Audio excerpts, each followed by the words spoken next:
Assalamualaikum warahmatullahi wabarakatuh. Alhamdulillahi rabbil alamin, wal aqibatu lil muttaqin, wa la udwana illa 'alal zalimin. Asyhadu an la ilaha illallah wahdahu la syarika lah, al-malikul haqqul mubin, wa asyhadu anna Muhammadan abduhu wa rasuluhu as-sadiqul wa'dil amin. Salatan wa salaman daimain talazimain ala asrafil mursalin Sayyidina Muhammad wa ala alihi wa ashabihi at-tahirin al-karramin, amma ba'd. A'udzu billahi minasy syaithanir rajim. Bismillahirrahmanirrahim. Inna fi khalqis samawati wal ardh wa ikhtilafil laili wan nahar la ayatin li ulil albab. Shadaqallahul adzim. Hadirin kaum muslimin wal muslimat yang dirahmati Allah SWT, marilah kita manfaatkan, gunakan momen waktu di bulan suci Ramadan. Kalau hitungan hari mungkin akan beberapa hari lagi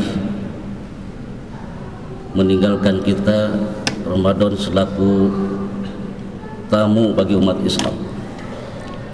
Inilah pesan dan kesan terbaik bagi Ramadan. Berilah tumpangan yang terbaik bagi Ramadan, bekas qiyamul lailnya, tarawihnya, tadarus Al-Qur'annya, termasuk pada hari ini, subuh hari ini, iktikafnya. Berlelah-lelahlah dalam kecintaan kepada Allah, berlelah-lelahlah, begadanglah dalam mengukir ilmu. Kenikmatan-kenikmatan itulah yang kelak nanti akan mewujud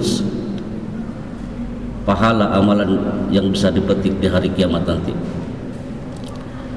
Hadirin kaum muslimin wal muslimat yang dimuliakan Allah, jamaah iktikaf, temanya adalah tafakkur bekal iktikaf. Melalui Ramadan diharapkan kita terdorong menjadi ahli syukur, ahli zikir, juga ahli fikir. Di malam-malam iktikaf, ketiga-tiganya menjadi pelengkap bagi kita yang berniat berdiam diri di masjid, tidak meninggalkan kesempatan terbaik ini. Diharapkan pula, pepatah Arab mengatakan, kun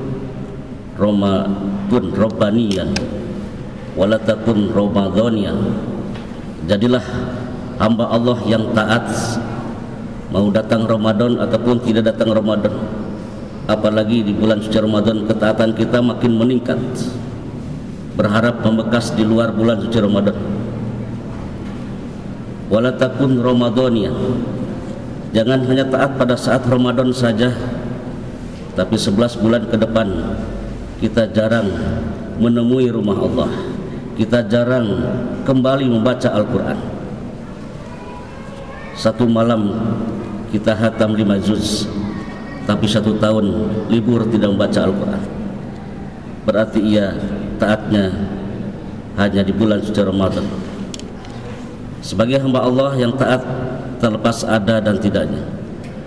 Dan sempatkan hadirkan doa kita di malam iktikaf ini, karena kita merasakan begitu hebatnya, dahsyatnya kenikmatan Ramadan. Kata Nabi, andai kata kalian tahu tentang keistimewaan Ramadan, pasti ingin hadir terus di bulan suci Ramadan. Sisipkan doa, ya Allah, semoga kita semua, kami semua bisa berjumpa kembali di tahun depan Ramadan yang akan datang, dan janganlah Ramadan kali ini bukan Ramadan yang terakhir, karena kita mengingat banyak kenikmatan-kenikmatan yang Allah istimewakan khusus bagi bulan suci Ramadan. Orang yang ahli zikir sudah pasti ia senantiasa gemar bertasyakur. Ciri ahli syukur itu lisannya selalu basah menyebut asma Allah, senantiasa berzikir. Kata Nabi, lisanuka ratbun min dzikrillah, usahakanlah lidahmu selalu basah menyebut asma Allah. Jangan biarkan lidahmu kering tanpa menyebut asma Allah. Sedikit-sedikit Allah yang disebut. Sebab itu i'tikaf kita pada hari ini tujuannya Allah. Tujuannya Allah. Kalau sudah tujuannya Allah, segalanya apa yang kita harapkan Allah mudahkan. Di dunia sudah Allah tunjukkan, apalagi kelak nanti di akhirat. Sedikit-sedikit Allah, lisan sudah basah menyebut asma Allah. Keluh kesah, duka ataupun suka, Allah yang disebut. Harapan kita di saat di penghujung hayat, malaikat maut datang menyebut nyawa kita, menjemput nyawa kita. Syukur-syukur dibimbing oleh sahabat, teman, kerabat, keluarga saat sakaratul maut. Bagaimana kalau seandainya dalam kesendirian, karena lisan sudah basah menyebut asma Allah, sudah melekat dengan Allah melalui Al-Quran yang kita baca. Tiada hari yang sering kita kunjungi selain masjid, tiada bacaan yang sering kita baca dan buka adalah selain Al-Quran. Tatkala malaikat maut datang menjemput nyawa, spontanitas yang keluar dari lisannya adalah Allah, Allah, la ilaha illallah. Kemudian sebagai bekal kita di saat i'tikaf, merupakan pelengkap saat i'tikaf, diantaranya jangan lewatkan dengan bertafakur. Tafakur yang diartikan merenungi, memikirkan. Jumhur ulama menyebutkan bahwa ada 5 hal yang harus kita renungi, yang harus kita tafakuri. Yang pertama adalah mentafakuri ayat-ayat Allah. Yang kedua, janji Allah. Ketiga, ancaman Allah. Keempat, nikmat Allah. Kelima, kekurangan diri sendiri. Bawalah bekal tafakur ini di saat i'tikaf. Yang pertama, merenungi, memikirkan ayat-ayat Allah. Ayat Allah terbagi kepada 2. Ada yang berupa berita, ada yang berupa fakta.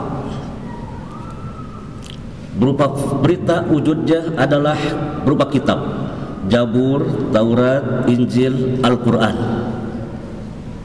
Berupa suhuf, 60 lembar kepada Nabi Sis, 30 lembar kepada Nabi Ibrahim, 10 lembar kepada Nabi Musa. Inna hadza lafi sufil ula, sufi Ibrahim wa Musa. Berupa berita, berupa fakta. Fakta adalah apa yang terlihat, yang terasa, yang teraba, alam beserta isinya, bumi beserta isinya. Akan merasakan rasa syukur dan nikmat bumi ini. Kata Allah, apabila selesai sholat, fantasiru fil ard. Bisa melalui i'tikaf ini, saya yakin yang hadir di sini juga berjauhan sisi jarak, sisi alamat, dalam upaya fantasiru fil ard. Bertebaranlah kalian di muka bumi Allah. Yang terlihat, yang terasa, yang teraba, ataupun yang tidak diketahui. Wa mimma la ya'lamun juga harus ditafakur. Bagaimana caranya mentafakuri berupa berita dan fakta? Para ulama menyebutkan 2, taroki dan tanazul. Taroki naik ke atas, tanazul turun ke bawah.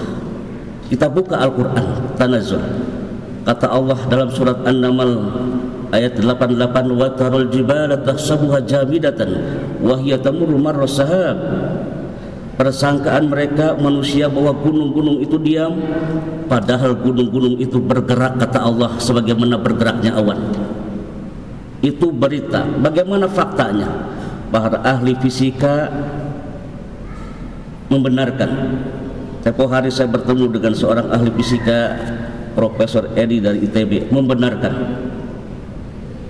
faktanya bahwa gunung-gunung itu bergerak per tahun sekian sentimeter.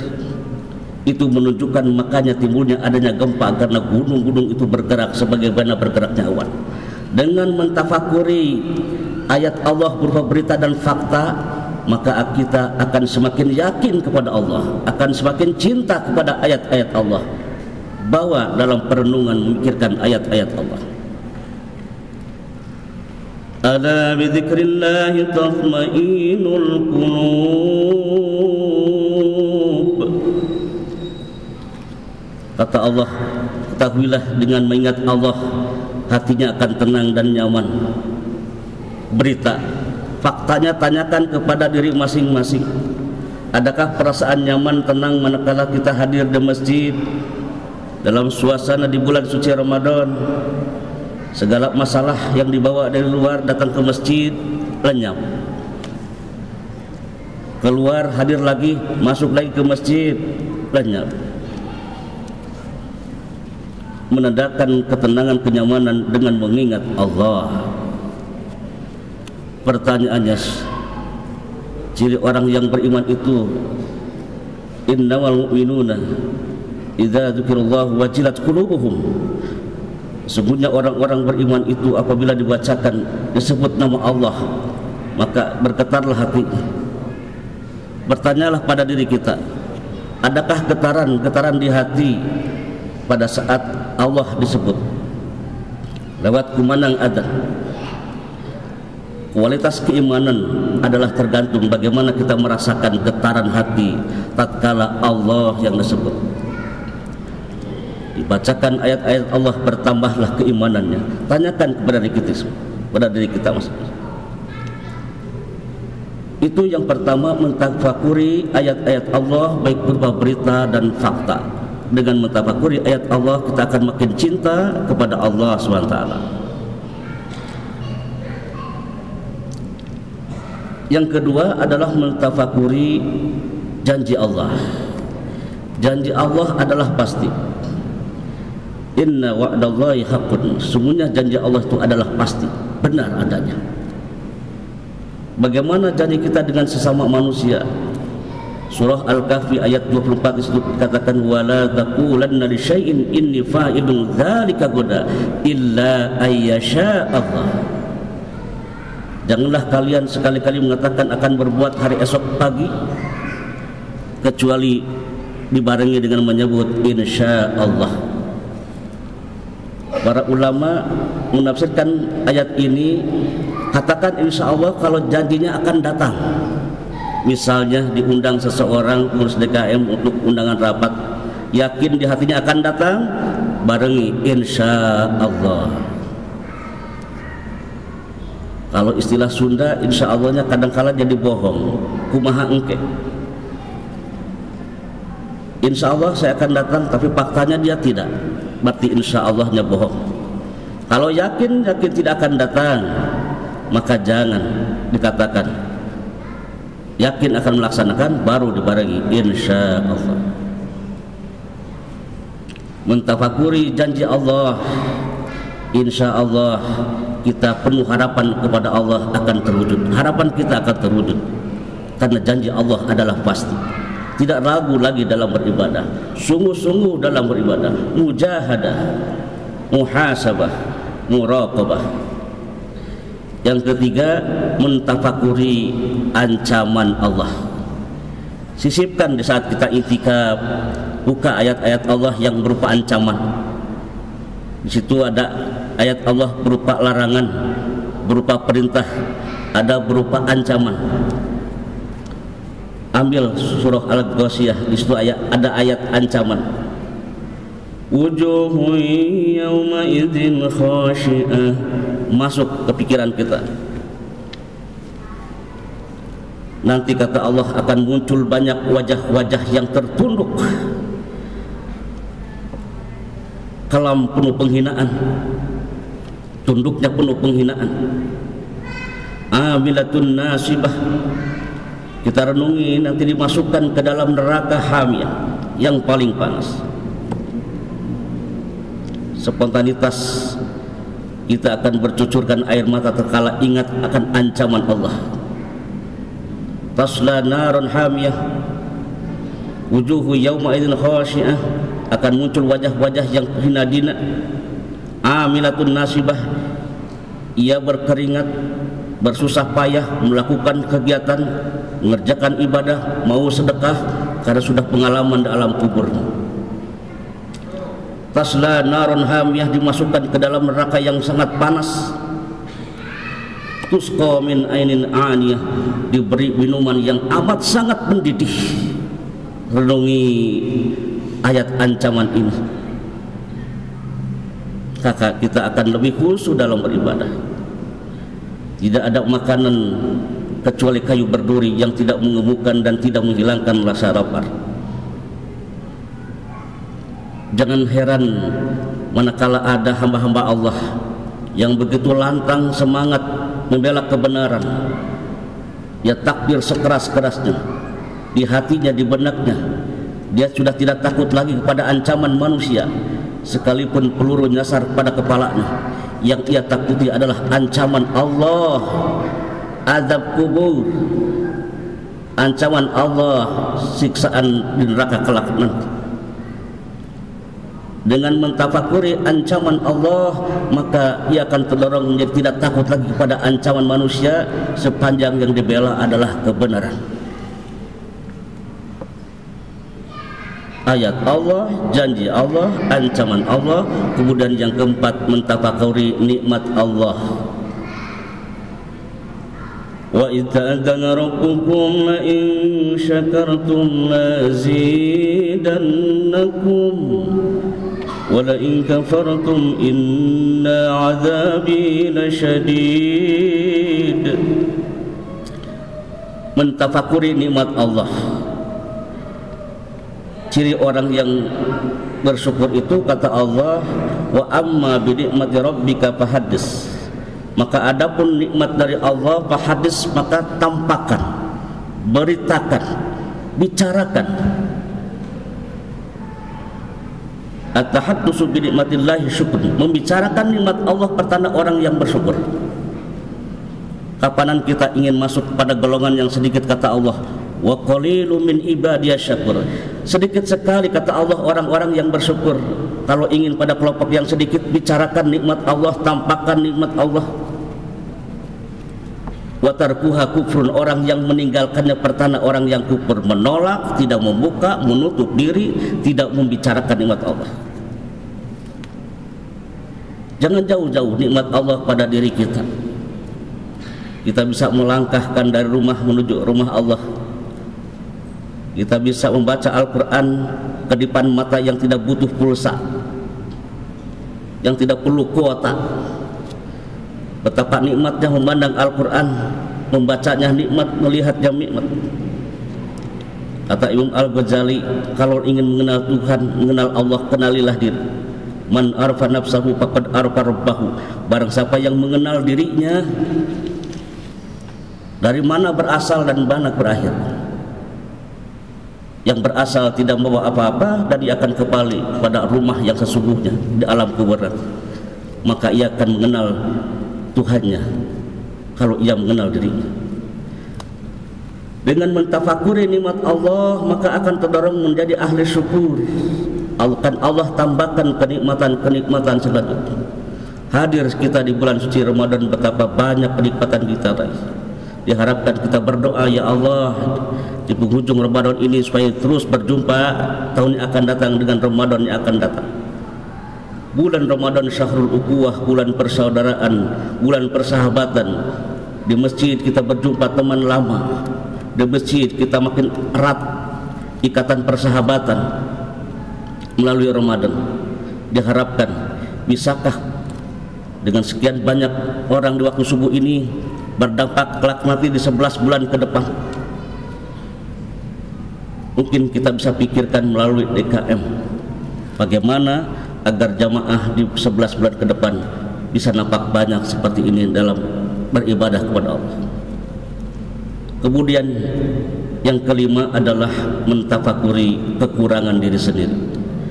Luqmanul Hakim berpesan kepada anaknya, wahai Ananda, lupakanlah kesalahan orang lain terhadap dirimu, lupakanlah kebaikanmu kepada orang lain, lupakanlah kesalahan ayah dan ibumu kepada dirimu, lupakanlah kebaikanmu kepada ayah dan ibumu, lupakanlah kesalahan istri terhadap dirimu sebagai suami, lupakanlah kebaikanmu sebagai suami kepada istrimu.